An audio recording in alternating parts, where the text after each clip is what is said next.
ప్రస్తుతం horror comedy trend నడుస్తోంది. Top heroines అందరూ భయపెట్టడానికి రెడీ అయిపోయారు. అవకాశం ఇస్తే చాలు ఎగిరి గంతేస్తున్నారు.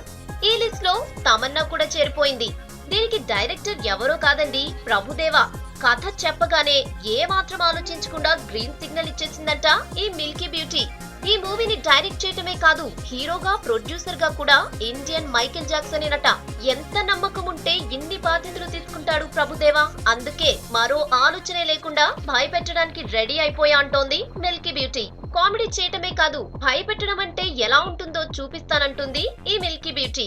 ముని, కాంచనా మూవీస్ తో లారెన్స్ ఇప్పటికే హారర్ కామెడీతో హిట్ కొట్టాడు. లేటుగా అయినా ఈ కోవలోకి ఎంట్రీ ఇచ్చిన ప్రభుదేవా తమ్ముతో ఎలా భయపెడతాడో చూడాలి అంటోంది ఫిల్మ్ ఇండస్ట్రీ.